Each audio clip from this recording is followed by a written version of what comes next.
nama aku Heni Rahmawati Nisa dari Teknologi Pangan Universitas Diponegoro. Nah, jadi ceritanya di video kali ini aku bakal nge-review beberapa produk pangan. Untuk produk pangannya seperti yang kalian bisa lihat, jadi cukup banyak. Nah, untuk ujian sendiri aku bakal pakai uji organoleptik. Nah, apa sih uji organoleptik itu? Menurut Putri tahun 2011, uji organoleptik merupakan suatu uji pada produk pangan dengan menggunakan alat indera, yaitu seperti mata, hidung, mulut, tangan, dan juga telinga. Nah, menurut Tarwendah tahun 2017, parameter yang diamati pada uji organoleptik itu yaitu yang pertama itu adalah warna, yang merupakan parameter penting sebagai daya tarik. Yang kedua yaitu adalah aroma, yang merupakan senyawa volatil yang dihasilkan dari suatu produk tersebut. Yang ketiga yaitu adalah tekstur, yang merupakan ciri dari suatu produk tersebut yang merupakan perpaduan dari beberapa ciri sifat fisik bahan yang digunakan yang dapat dirasakan dengan menggunakan indera peraba dan juga perasa. Nah, untuk yang terakhir yaitu adalah cita rasa, yang merupakan persepsi biologis yang berupa sensasi pada saat materi masuk ke dalam mulut yang dapat dirasakan seperti rasa manis, asin, asam, dan juga pahit gitu. Nah, untuk percobaan yang pertama yaitu adalah keju. Nah, menurut Negara et al. Tahun 2016, keju merupakan salah satu produk olahan dari susu dengan melalui proses pengentalan dan juga penambahan mikroba atau enzim tertentu yang disebut dengan rennet. Nah, untuk yang pertama yaitu adalah warna. Nah, jadi ini aku akan nyatuin. Jadi yang ini adalah Kraft, kemudian MAC, dan juga Procis. Nah, jadi kalau di sini kalian bisa melihat dari Kraft ini sebetulnya warnanya putih susu, tapi ada sedikit kuningnya, tapi kayak nggak terlalu jelas. Nah, sedangkan MAC ini juga sama, tapi lebih sedikit kuning. Dan yang Procis ini benar-benar kuningnya sebetulnya terlihat, tapi mungkin kalau di sini nggak begitu terlihat. Nah, jadi menurut Sari et al. Tahun 2014 bahwa keju itu berasal dari susu yang mengandung lemak yang mengandung beta karoten, sehingga warnanya sedikit ada kuning-kuningnya. Nah, tapi si Procis ini terlihat sangat kuning sekali dibandingkan MAC dan juga Kraft, karena kalau kita melihat dari segi komposisinya, di sini dia menambahkan pewarna alami yaitu beta karoten, sehingga warnanya lebih kuning dibandingkan MAC dan juga. Selanjutnya yaitu adalah aroma. Nah, jadi aku bakal nyoba ya ini kira-kira baunya. Oke, terus menit. Oke. Nah, jadi menurutku baunya seperti bau susu, dan ini memang benar menurut Suryani tahun 2013 bahwa aroma dari keju itu berasal dari aroma susu yang merupakan susu itu mengandung beberapa asam lemak, jadi baunya bau susu. Nah, tapi menurutku yang paling aromanya ini adalah MAC.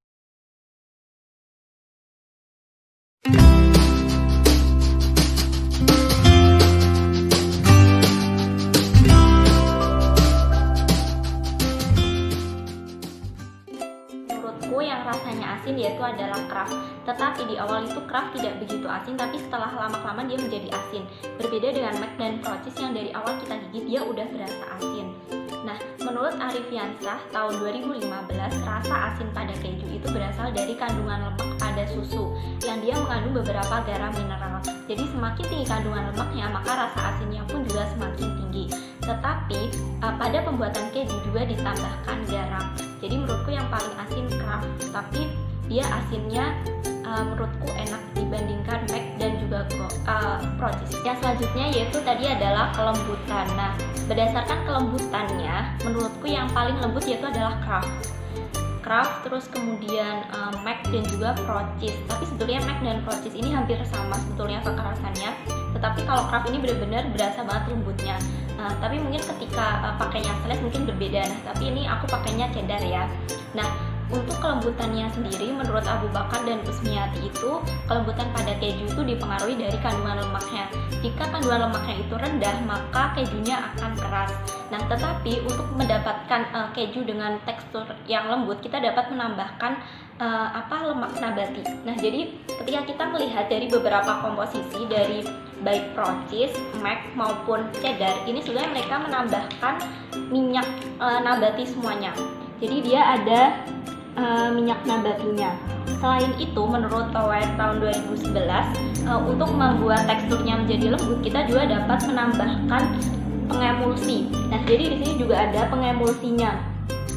Di sini ada pengemulsinya di natrium fosfat, trinatrium citrat, dan natrium polifosfat. Begitupun dengan MAC sebetulnya. Dia juga mengandung beberapa pengemulsi, yaitu natrium difosfat, natrium kaseinat, dan natrium heksametafosfat. Gitu. Begitupun dengan kraft sebetulnya. Kraft juga mengandung pengemulsi. Nah, tapi di sini dia tidak menyebutkan pengemulsinya apa.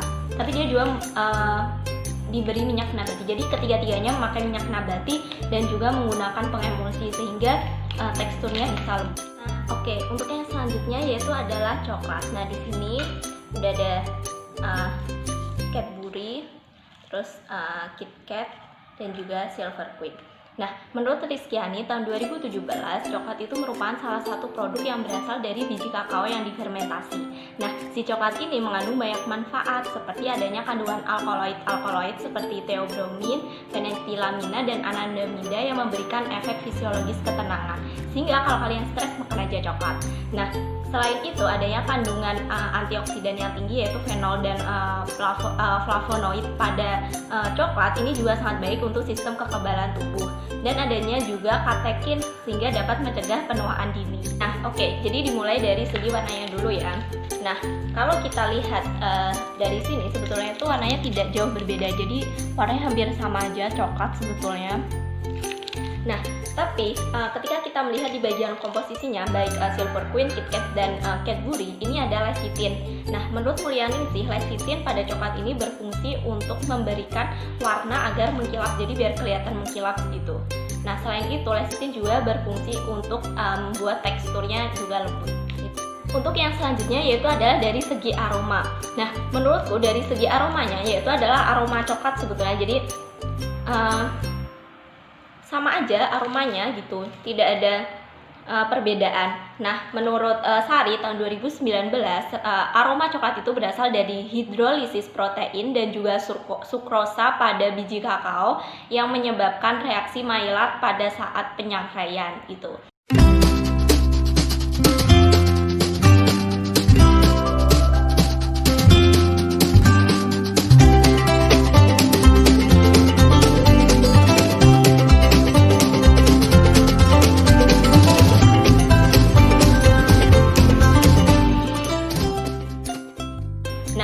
Dari segi rasanya sendiri, menurut Sukma dan Baihaqi itu rasanya manis, dan memang benar coklat itu rasanya manis. Nah, tapi rasa manis ini berasal dari gula dan susu. Makanya kita tuh nggak boleh terlalu banyak makan coklat, karena coklat-coklat itu kebanyakan bukan yang benar-benar coklat, tetapi sudah ada campuran gula dan susu sehingga tidak baik untuk kesehatan. Nah, menurut Sari tahun 2019, jadi sebenarnya itu coklat itu rasanya ya pahit karena adanya kandungan theobromine sehingga rasanya itu pahit. Nah, tapi karena ditambah gula dan susu makanya rasanya menjadi manis gitu. Nah, untuk dari segi tekstur aku mungkin lebih suka ke dairy milk karena teksturnya benar-benar lembut dan rasanya juga manis, tapi manisnya mungkin tidak terlalu manis, berbeda dengan KitKat. Nah, KitKat ini dia juga lembut tetapi rasanya sangat manis sekali, tapi mungkin karena ada wafer jadi mungkin sedikit terbantu rasanya, jadi ada rasa khas wafernya juga. Nah, sedangkan si Silver Queen ini dibanding Cadbury dan juga KitKat, dia itu yang paling keras menurutku, dan rasanya mungkin yang bisa dibilang yang nggak terlalu manis karena adanya kandungan kacang mete. Nah, di sini kalau ini aku belinya Silver Queen yang ada kacang metenya ya, makanya dia tidak begitu lembut, berbeda dengan Cadbury dan KitKat. Nah, tapi KitKat juga ada wafernya sebenarnya, tapi dia tetap. Selanjutnya yaitu adalah kopi. Nah, kopi ini merupakan salah satu olahan dari biji kopi dengan melalui beberapa tahap seperti penyangkaian dan juga penggilingan. Nah, kebanyakan orang dia tuh menghindari kopi karena mungkin kopi dapat menyebabkan penyakit jantung dan lain sebagainya, sehingga banyak yang tidak mengkonsumsi kopi. Nah, tapi menurut Januar tahun 2014, kopi ini memberikan beberapa manfaat seperti adanya kandungan asam klorogenat pada kopi yang dapat mencegah resistensi dan hormon penyebab penyakit diabetes. Selain itu adanya zat santin pada kafein kopi ini menyebabkan mengeluarkan cairan gitu, jadi kayak mengurangi lendir pada batu empedu. Selain itu juga kandungan kafeinnya ini dapat mengurangi migrain. Jadi biar nggak pusing, kadang bisa kita dengan cara meminum kopi gitu.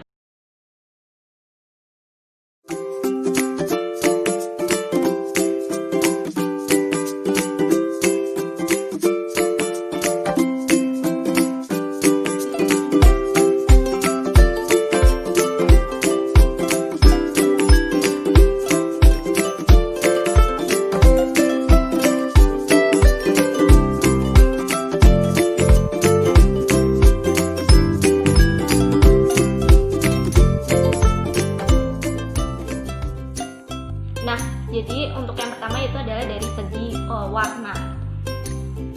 Jadi sebetulnya kalau dari sini tuh cukup kelihatan mana yang bening dan mana yang dia warnanya benar-benar gelap. Nah, menurutku di sini yang paling gelap yaitu adalah kapal api, kemudian luwak, dan juga yang terakhir itu adalah Torabika. Jadi kapal api yang paling gelap di sini. Nah, menurut Lokaria dan Susanti pada tahun 2018, jadi warna hitam dari dari kopi itu dipengaruhi oleh lama dalam penyangkaian. Semakin lama penyangkaian, maka warnanya akan semakin gelap. Aroma, sebetulnya kopi itu memberikan aroma yang khas, dan dari tiga-tiganya ini memberikan aroma yang sebetulnya hampir sama. Nah, menurut Januar tahun 2014, aroma dari kopi itu berasal dari proses penyangkaian, sehingga terjadi penguapan air yang membentuk beberapa senyawa volatil sehingga memberikan aroma yang khas. Nah, selanjutnya itu adalah dari segi rasa. Nah, kopi ini memberikan ciri khas rasa pahit. Nah, di sini menurutku yang paling pahit yaitu adalah kapal api pertama, kemudian luwak, dan juga yang terakhir yaitu adalah Torabika. Jadi Torabika ini menurutku dia tidak terlalu pahit. Dan menurut Grace tahun 2017, rasa pahit pada kopi itu berasal dari kafein dan asam klorogenat. Jadi bisa dibilang semakin banyak kafeinnya dan asam klorogenat, maka rasanya akan semakin pahit pula. Yang terakhir yaitu adalah dari segi ampas. Nah, di sini sebetulnya terlihat hanya dalam waktu beberapa, mungkin 1 menit gitu, semuanya sudah larut ya.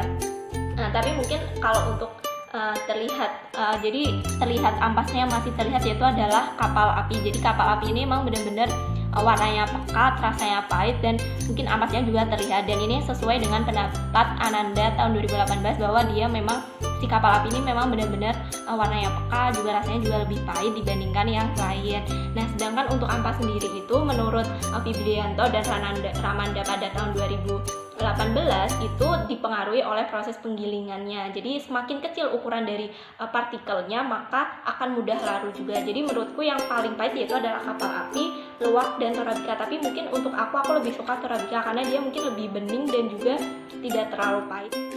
Nah, selanjutnya yaitu adalah makanan ringan. Nah, untuk makanan ringan sendiri di sini aku udah ada Cikibal, kemudian Cheetos, dan juga taro. Nah, kalau kita melihat di bagian bungkusnya ini, Cikibal dan juga Cheetos itu merupakan salah satu makanan ringan hasil ekstrusi. Nah, ngomongin ekstrusi nih, kira-kira apa sih yang disebut dengan ekstrusi itu? Nah, jadi menurut Hamidah dan Antalina pada tahun 2017, proses ekstrusi itu merupakan suatu proses di mana bahan dimasukkan ke dalam suatu ulir sehingga mengalir pada ruangan sempit sehingga bahannya menjadi tercampur gitu. Nah, jadi sekarang langsung aja untuk ujinya. Yang pertama itu adalah dari segi warna. Nah, jadi kalau kita ngelihat di sini, ini tuh adalah Cikibal, kemudian ini tuh adalah Cheetos, dan ini tuh adalah taro. Nah, jadi kalau dilihat di sini warna dari Cheetos dan juga Cikibal itu warnanya itu adalah kuning, berbeda dengan taro yang warnanya putih. Hal ini sesuai dengan pendapat Bayu dan Aminah bahwa warna kuning pada snack extruder ini berasal dari jagung. Nah, jadi kalau kita melihat di komposisinya itu bahwa Cheetos dan Cikibal ini berasal dari jagung, sedangkan untuk taro sendiri dia hanya menggunakan tepung biasa, jadi tidak ada tambahan jagung atau lain-lain. Sedangkan untuk Cheetos dan Cikibal ini bahan utamanya itu adalah jagung, makanya warna kuningnya ini berasal dari jagung yang mengandung beta karoten.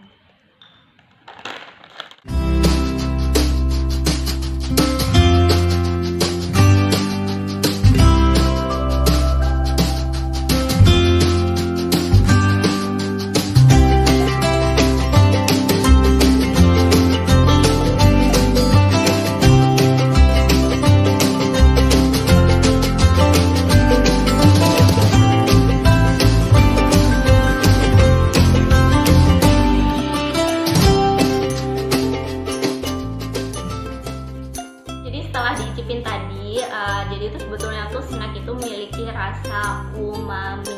Nah, menurutku yang paling berasa ya rasa umami itu sedikit asin gitu. Itu adalah Cheetos, kemudian Kikibal, dan yang terakhir yaitu adalah tahu. Nah, menurut Harsantio tahun 2017, rasa umami pada snack eksklusi ini berasal dari asam aminoglutamat. Nah, jadi kalau kita melihat di bagian komposisinya, itu kita juga bisa melihat bahwa di sini ditambahkan penguat rasa yaitu mononatrium glutamat gitu. Mononatrium glutamat. Nah, selanjutnya yaitu adalah dari segi tekstur. Nah, menurutku dari segi teksturnya yang paling renyah yaitu adalah Cheetos, kemudian Kikibal, dan yang terakhir yaitu adalah Taro. Nah, sebetulnya tuh untuk snack-snack seperti ini tuh biasanya rasanya akan renyah ya. Nah, sebetulnya kenapa sih? Nah, jadi menurut Adayami et al. Tahun 2014 bahwa kerenyahan pada snack itu berasal dari kandungan patinya. Semakin tinggi kandungan pati, maka snacknya akan semakin poros, ringan, dan juga renyah.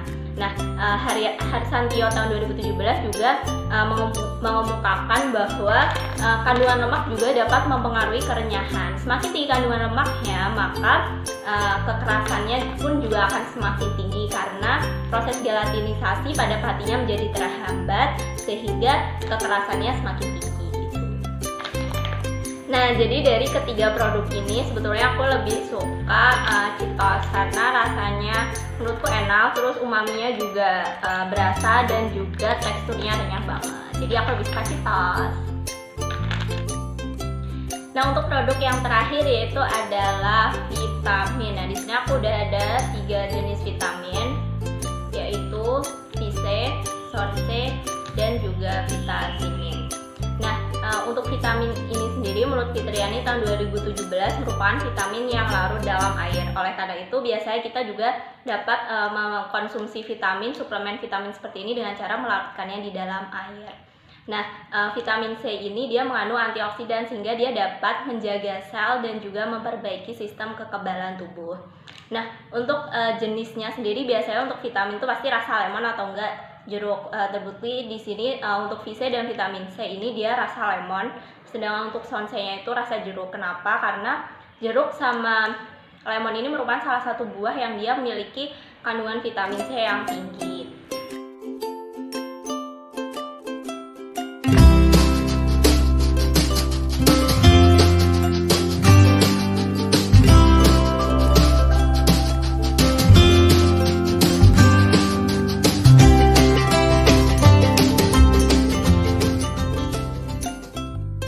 Nah, warna dan juga aroma pada suplemen vitamin C ini berasal dari tambahan. Jadi menurut Rahmadani pada tahun 2017 khususnya pada Vitazimin ini dia mengandung asidum ascorbium 200 mg, kemudian natri ascorbate sebanyak 250 mg juga, dan ada tambahan pewarna, pemanis, dan juga pemberi aroma. Makanya oleh karena itu pada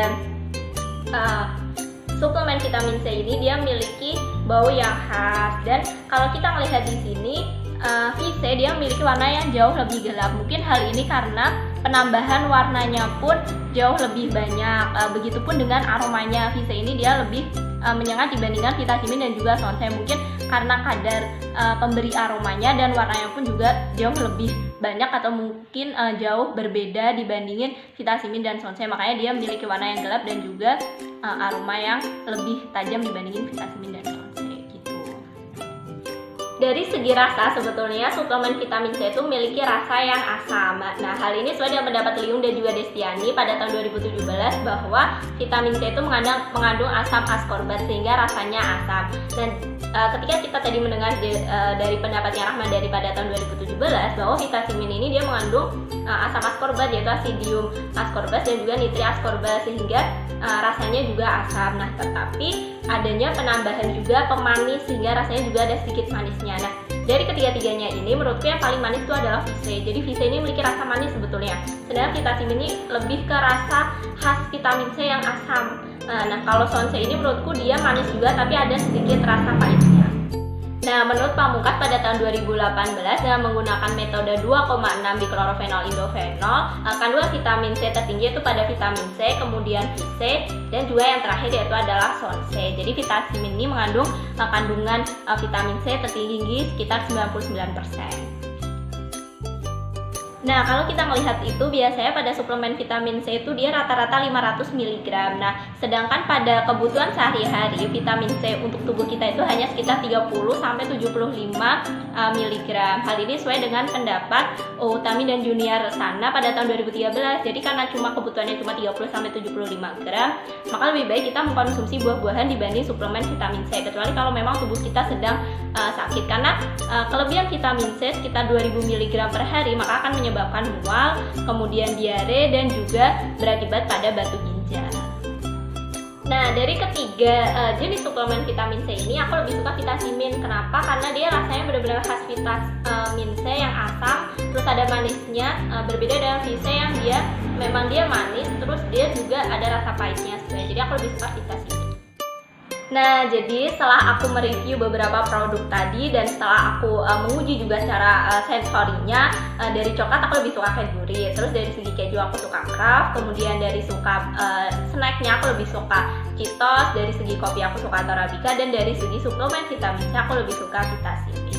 Nah, semoga dari video ini dapat memberikan manfaat buat semuanya, dan aku makasih banget buat semuanya yang udah mau nonton. Makasih semuanya, bye-bye.